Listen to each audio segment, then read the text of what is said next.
Hello. Welcome to a new thing we are doing called Sort of off topic. Sort of Off Topic. This is basically a segment where we constantly have things we want to talk about on this podcast, and we can't because it doesn't fit the theme, which is telling stories, like folklore, which we do sometimes, manipulate. Yeah, we've gone into, historical stuff sometimes, but a lot of times we try to maintain, with the historical stuff, the element of the unexplained and stuff like that. Yeah, cryptid or, mythology mixed in there. But there are certain things that just don't fit into that theme that we still think are pretty fun. So that's what this is. Yeah. Welcome. I'm excited to try this. This is going to be really fun, I hope, for everyone. So. Yeah. So I'm going to go first. And this is going to be one-offs, and we'll be doing these every once in a while. Mm-hmm. Kind of as they come up. The topics that we are obsessed with at that moment.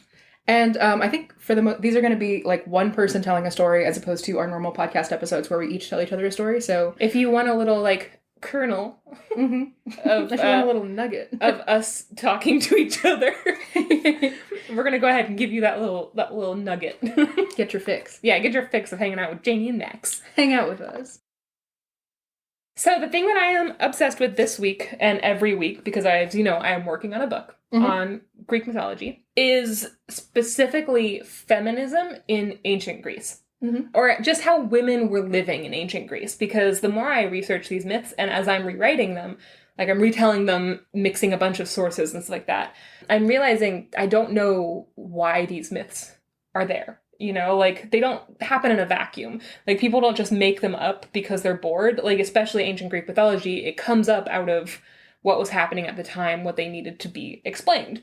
And so a lot of the female goddesses they're different from the male gods.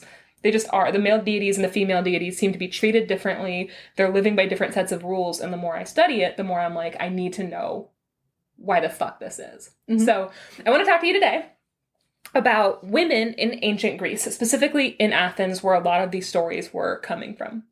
Okay. Cool. So most of these sources are from archaeological findings, so we can track stories in vases and statues and clothing, even things like that. Out of curiosity, you said that a lot of these come from Athens. Is that because Athens was considered a hub of the arts, kind of, and they would have had the methods to maintain writings and things like that? Or I assume it seems a lot of our sources come from Athens. The ones that survived come from Athens. And so, yeah, it probably is a source, a main hub where things survived, and at least. It's also, I imagine, where a lot of the scholars who are writing these things down would have been. Yeah, would have lived. Yeah, because it was... That's interesting. Yeah, it is kind of fun. By the way, all of my sources today are from a website called The Collector. And this one, the first part is a comprehensive list called The Life of Athenian Women in Ancient Greece by Anisia Iacob. Iacob, maybe Iacob. Yeah, sounds right. So this is taken basically exclusively from her article, which I think is fantastic. What you should know right off the bat, when parents had babies, when a man and a woman liked each other very much, and they had a baby. And they had the consent of the gods. Yeah, and the gods allowed this. 25% of infants at that time died after birth. That's a quarter of all babies died as infants. Oof. And the parents would be praying, please let me have a healthy child. Because both Athenians and Spartans practiced infanticide. Meaning if the kid looked like it wasn't going to survive, they would kill it. Oof. Themselves. So not only did 25% of them usually die of natural causes, but they were also killing their own babies if it looked like they weren't going to survive. And of course, this isn't just oh, I had a baby born with a disability, so I'm gonna get rid of this one and then try again. It was also very gender specific. Obviously, people were killing girl babies more than they were killing boy babies because boys could inherit the land and the family fortune and they could carry on the lineage. And so girls were considered not as important, right? Plus, think about the story of Iphis and Ianthe. Mm-hmm. Their father, Ligdus, said, was if you have a girl, I'm going to kill it. Which seemed at the time when I was telling the story, I was damn, are you gonna kill it? That seemed like something he would have to hide, but now I'm realizing that was actually very common practice because poor families having daughters, you would have to provide a dowry when they got married. And the dowry isn't just paying off their husband to take them, that's literally their expenses for their entire rest of their lives. Oof. So, it's a big deal. So many, especially poor people, were murdering their baby girls for that reason as well. So right off the bat, girls are at a huge disadvantage socially. Question: when you say like that they were practicing infanticide, is that like literally they were like, I'm going to murder this baby right now, or drowning was it their babies? Yeah, gotcha. So because my first thought was like in mythology and things like that, a lot of times you have like a baby, like at the babe in the woods, where like they like bring them out somewhere and then leave them kind where of. they didn't really get their hands dirty, but it was like mythology would do it. No, I think they were actually like I gotcha. drowning their babies. Yeah, I was thinking of Romulus and Remus, I think was the story I was thinking of. Yeah. Like the foundation of Rome and everything like that. They just brought those boys out into the forest to die, and then the wolf adopted them and everything like that. So I'm sure curious, that is also part of it, but yeah, from what I could see, because again, it was such a common practice to do this, and it was not frowned upon. They didn't have to, I don't think they had to have excuses, for killing their children. So women later on, though, as they grew up, boys were educated, and that was expected. All the boys went to school because they were expected to play a part politically and also in military, like strategy and stuff like that. So they had like really strong educations. In Sparta, I'm going to keep comparing the two. In Sparta, women were also educated as much as boys were, right? Like they were expected to be equal in intelligence and cleverness, and they were running parts of the city and they were involved in politics. In Athens, girls were not allowed to go to school because they weren't expected to do any of that stuff. They were expected to sit at home. So there's no education for girls, which is also when regimes come in and start to pull education for girls, it's the first sign of the downfall of a free society. Girls, instead, were taught domestic skills by female members of the family, cooking, sewing, weaving, raising children, and if they were rich, managing servants and slaves. So that was their whole education. Just all home ec. Yeah. And they could only talk basically to the female members of the household. Girls reached marrying age at 14 years old. If they died before 14, there's like all of these like funerals and like graves of children, like both boys and girls. Once they, if they have graves, they seem to be valued the same amount in their families. They were buried with the same rituals and rites. But if they died before 14, a lot of times the families would dress them up like brides or do like special paintings of them as brides to be like, oh, she would have made a beautiful bride one day. Like it was considered like the thing to do. I know. Once they reached 14 years old, their fathers or the male relative in charge of the household would choose a man, usually a man who was much older than her, that has already established the best that they could get, basically, and they would give their daughter away to that man. So 14-year-old little girls were married off to much, much, much older men. Without the consent of the child, she had no say-so in this. She was expected to just go along, which, again, was socially acceptable at that time. But also, the mother had absolutely no say in this. I'm assuming some mothers were like, yeah, make a match with this man. But if they didn't like the match, the husband did not have to listen to her even a little bit. So they're losing their little girls very young with no say-so as to where they go. Also, a huge problem with this is that women were expected to stay extremely separate from men. If you were a wealthy woman, especially, you were expected to stay in your house. You had your own level of the house and you could not leave it. You weren't allowed to go outside. If you did go outside, like if there was an emergency, you had to be accompanied by a male relative or your husband. If it was a male servant or a slave, that didn't count. And if you were seen outside without that sort of guardianship, you were considered an unrespectable woman. And so everyone would like start spreading rumors about you. So like literally you were confined to basically one room and you ran the household, but nothing else. So it wasn't like they could even go out and visit their children after they were married off. And it wasn't like the little girls could go visit their moms when they wanted to. They were just kind of stuck. This is horrifying. Yes, but also I'm describing what it's like to be a rich woman in Athens. This was the women who were privileged, were prisoners in their own home. Women who were poor had no choice but to be out. They had jobs to do. They were servants and slaves. Like, it doesn't count any of these women who, they had no choice. They were out without supervision all the time doing jobs, which left them open to violence and to assault and all sorts of things. And if anything happened to them, legally, they were not allowed to represent themselves. Women were not allowed to have any sort of legal power. And so they had to be represented by a male guardian, their father or their husband, or like a male relative. Only one of those men could defend them, meaning they were especially vulnerable to legal abuse. And also there was no laws against abusing women at all. And so like they were just completely at the mercy of the men in their lives, for better or for worse. Okay. Sounds like for worse. Yeah, for worse, 100%. On top of this, Max, this is what got me. Women were never addressed by name, especially legally. They were only, and it was considered a huge fucking insult to a woman. Men thought of this. They were like, it's insulting to address a woman by her name. You disrespect her. Instead, you had to address her in relation to the men in her lives. For example, Socrates' daughter. So if you talked about her at all, you'd have to be like, Socrates' daughter says this, or we're talking about Socrates' daughter. If you say her name at all, then everyone's like, oh my God, and then everybody disrespects her.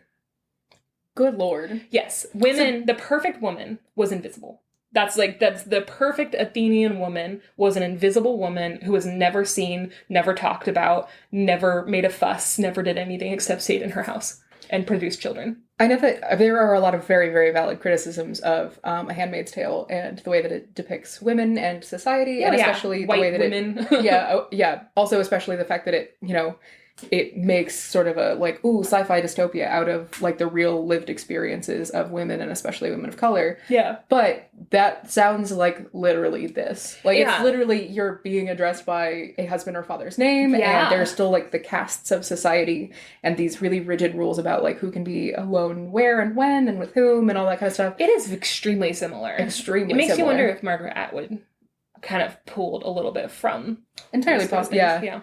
Also, women were not legally allowed to make over a certain amount of money. So if you are a working woman, you cannot legally make over a certain cap, which means that women doing jobs were, by contract and by law, paid very, very little.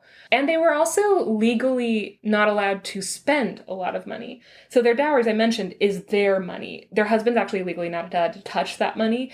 The dowry that goes with them is theirs for the rest of their life, but there's a cap on how much they can spend per like day, per year, which I'm assuming is like we can't trust these women to manage their own funds, and it's got to last them. Women were not allowed to divorce their husbands. It's illegal for a woman to leave her husband, but a man can divorce his wife for any reason. If he does divorce his wife, that dowry doesn't stay with him. It goes back to her family. So at least the bare minimum is that he doesn't divorce her and then keep all of her money, Yeah. But also, again, it takes away the choice of every woman. So that's where women in Athens are at in ancient Greece. I don't have an exact time frame, but we'll say ancient Greece. Yeah. Okay, so now I want to talk about how this affects mythology, because as you know, I've been going through all the gods and goddesses and studying this. Let's talk about some of our favorite goddesses. Mm-hmm. Hera, the goddess of marriage. Okay, so if you don't know, some of our favorites, right?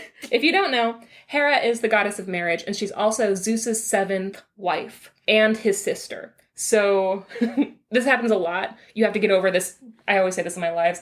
We're going to say this very quick, like ripping off a Band-Aid. All of the siblings are fucking. Okay, so supposedly the ancient Greeks believed that she was present at all weddings, that the goddess Hera was there. People were sacrificing to her. They were praying to her. She was a huge deity. People really respected Hera, the goddess of marriage and like family and stuff like this. She was also considered equally as powerful as Zeus.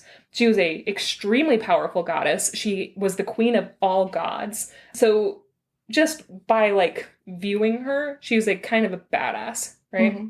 However, she was forced into the marriage with Zeus. She did not choose to marry her brother. In fact, he had been pursuing her for a while. He went multiple times to Hera, and this is from multiple different sources. So like I mix all my sources in there, but basically the consensus is that he was constantly going after Hera, saying like, I want to marry you, or I want to sleep with you, or I want to do this. And she was like, no, I don't want to do that. And she was extremely caring, and she was also very, like, naive and young, and she was like, I'm not interested, no thank you. And eventually, he got tired of the chase, and so he decided to do something about it. He transformed himself into a cuckoo, and he conjured a huge thunderstorm, and then he sat there holding his wing like he was injured. So when Hera looked out, and she saw this injured little bird in a thunderstorm, being sweet and sensitive and empathetic, she ran out, and she grabbed this cuckoo, and she held it to her breast, and she went to go take it out of the rain. At which point, Zeus took advantage of this close proximity, and this is a trigger warning. All of the god stories are trigger warnings, and raped her. After he raped her, she had been shamed so much that there was no turning back because her virginity had been stolen, meaning now she had no choice but to marry Zeus. So this, if we think back to Athenian women and women in ancient Greece in general, this probably paralleled so many women's stories of being raped and then having no choice but to marry their rapists, as children. Mm-hmm. So we have the innocence of like her going out to take care of a wounded animal and then being tricked and stuff like that. Like there's something very childlike about it, and that seems to mirror a lot of the society. Zeus also then cheats on her constantly and publicly. He humiliates her all the time. He has all of these illegitimate children. Eventually, Hera does try to overthrow him. She rallies a bunch of gods together. They have this huge plot to overthrow him, and it fails. And after it fails, Zeus tortured her so much that she was basically forced to agree and take an unbreakable oath to never attempt to overthrow him again. So from the Argonautica, there's a quote that describes this. It says, "He hung up Juno, Hera, from the wheeling sky and showed to her chaos and its horror and the doom of the abyss." And then she basically had to sign a thing that said, "I'll never do this again," which is why she went after all of his lovers in Greek mythology. Mm-hmm. She had no way of leaving Zeus because she couldn't divorce her husband. If Zeus ever left her, she would lose all of her power as queen of the gods, and she would have nothing left. So she was bound to him forever against her will. And just think about, that's such a weird way to view the goddess of marriage. It's such a juxtaposition. You just know that this came out of women's experiences, you know? Because I also don't think men really would think to write... They wrote it down, but I don't think this was a story that men came up with, you know? It's also the interesting thing to me. You said that Hera and Zeus are considered equally powerful. Mm-hmm. But I feel like I see a lot of Zeus having the large spectacle of his showing off his powers and all that kind of stuff. And the more I think about it, the more I realize that Zeus's actions are all he decides to do something and then he does it. Yeah. All of Hera's actions are something happens and then she reacts to it. So it's not like she has the agency of starting things or even not at all. Most of the time finishing them. She's just a component in a continuing story that she doesn't have. She's not the one with her hand on the reins in any of the stories. Yeah, there's not a lot of this is the story of Hera. It's the story of Zeus and Hera. It is about her reacting to her children and Hera, or any of these things where other people are doing things and she's just trying to react to them and keep fix a bad situation in whether that is the wise thing to do or not, Yeah. And she has the power to do this. Also think about wealthy women in power in general. They could be your worst nightmare. So you also have the idea of all of these people that Zeus was raping had no control to begin with over the powerful king of gods. And then his wife comes after them, and they're equally as powerless against her, Yeah. So, it's very much seems parallel to real women's lived experiences. So we're going to move on to Aphrodite, the goddess of love and beauty. Mm-hmm. The most beautiful goddess, also thought to have appeared to people however they thought was beautiful. So, literally the reason why there was she's beautiful, but everybody saw her the way they wanted to see her, which is why she was the goddess of beauty. Kind of an ever-shifting goddess. Mm-hmm. Cool. She shows up, right? And she's super beautiful. All the gods see her, and immediately they start to kind of fight over, I'm going to marry her. No, I'm going to marry her. So she hasn't even said a single goddamn word. She comes out of the sea, and everyone's like, yeah, that's mine. Mine. I call dibs. It. Yeah, dibs, bro. I called dibs. Shotgun. So Zeus gives her, this is multiple sources say multiple different things about Aphrodite, including Hesiod's Theogony, which say that she's not Zeus's daughter, that she came after Uranus's balls were thrown into the sea, and then those balls turned into Aphrodite. But the consensus is basically once she came up, Zeus gave her to Hephaestus, who is considered the ugliest god. Some sources kind of treat it as a joke, wouldn't it be funny? And it would put her in her place, which she hasn't said a single word yet, but it would put her in her place as this beautiful woman to be married to this ugly man. It was a way to humble her. In other ways, it was a way to appease Hephaestus, who was causing some troubles. But he was a god that was horrifically deformed from injuries that he sustained as a child.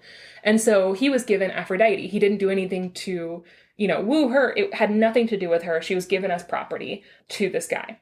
And naturally, you can't force people to love each other, right? She had no agency. She ended up falling in love with Ares, the god of war, and having an affair. And again, this affair, lots of people, when I've talked about this, they're like, she could have just left him. She didn't do this. And I'm like, you can't just leave him. Because again, now we know women were legally not allowed to leave their husbands. Mm-hmm. And so she was having this affair. Once Hephaestus found out, he divorced her. And so then she went off and she was free to marry Ares. But like Zeus gave away, well, say by all intents and purposes, his child, right? Like he was like, I have control as king of the gods. I can marry her to whoever I want.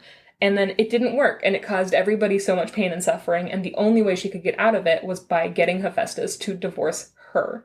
Mm-hmm. Which is, again, it's fucked up, but also really indicative of the time period. Yeah. Persephone, I only have like 2 more. Persephone is the product of Zeus's rape of his other sister, Demeter. So he rapes Demeter, and then later on, when Demeter is pregnant, she leaves Olympus and goes to the mortal realm.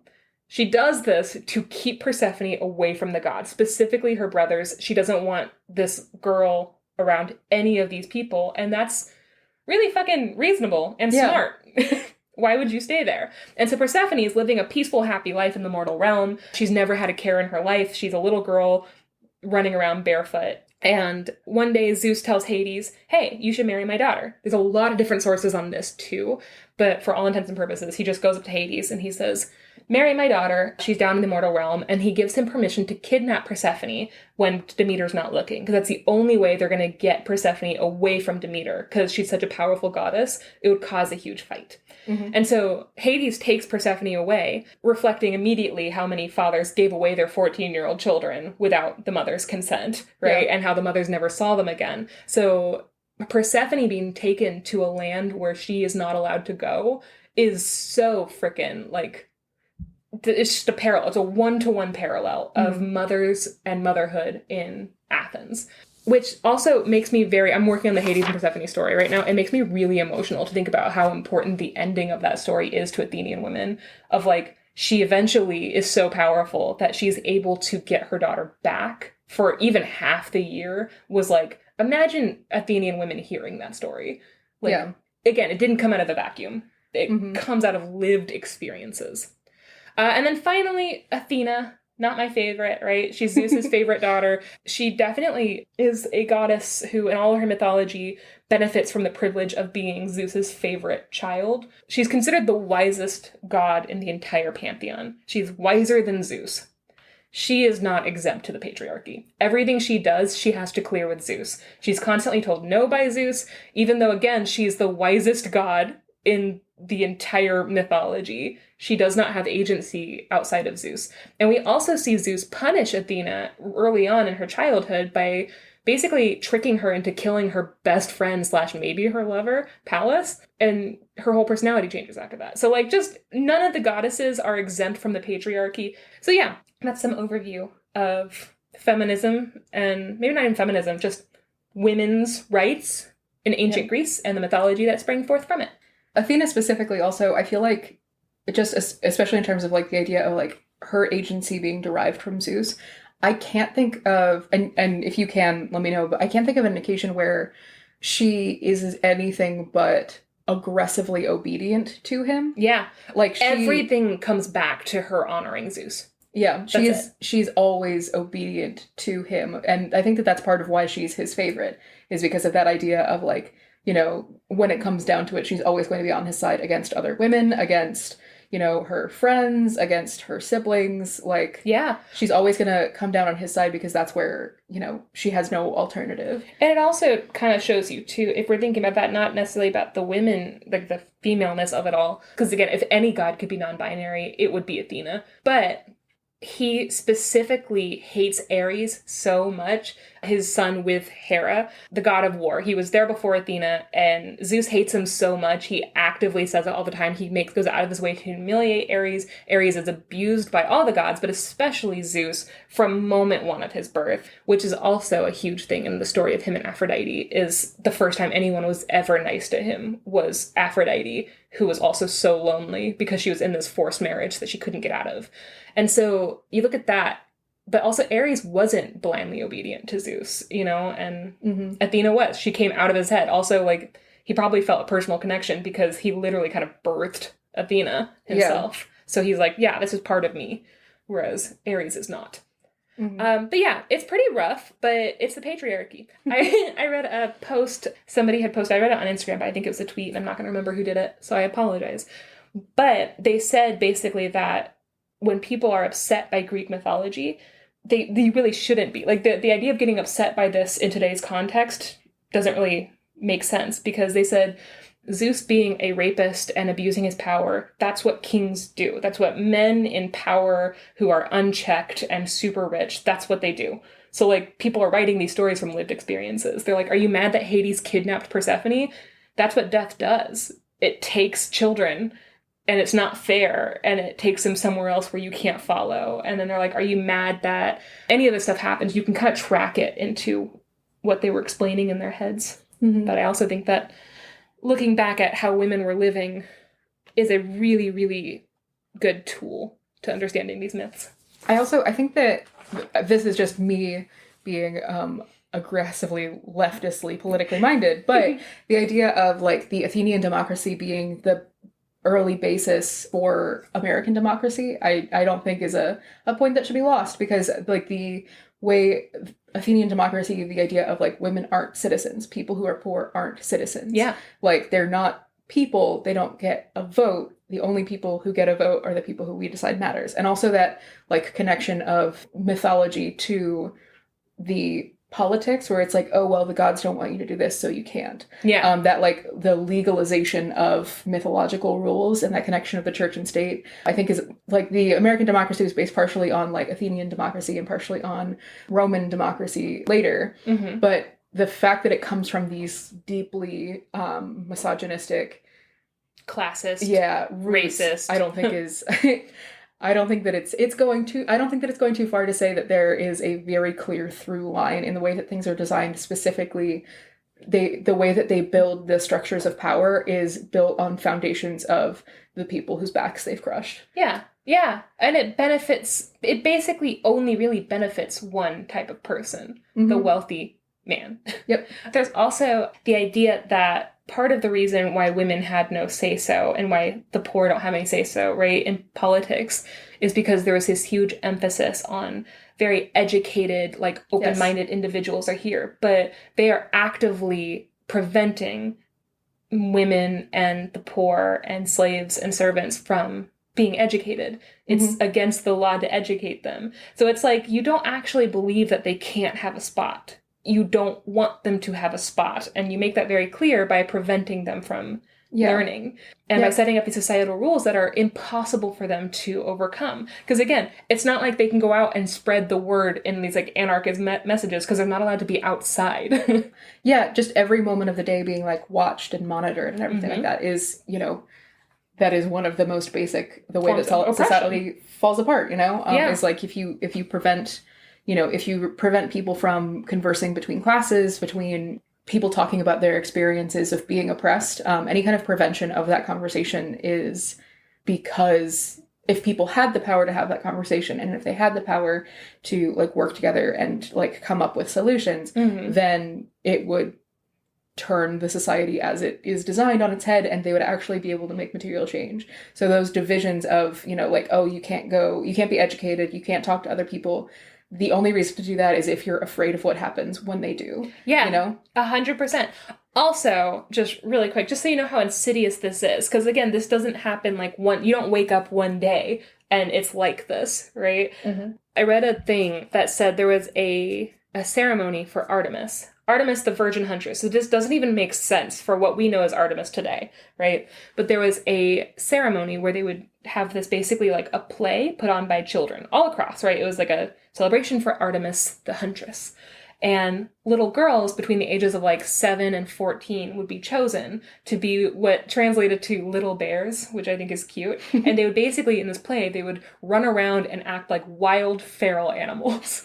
And they would bite and they would growl and they would be like, ah, and like just like fight each other and roll around. And that was, their play.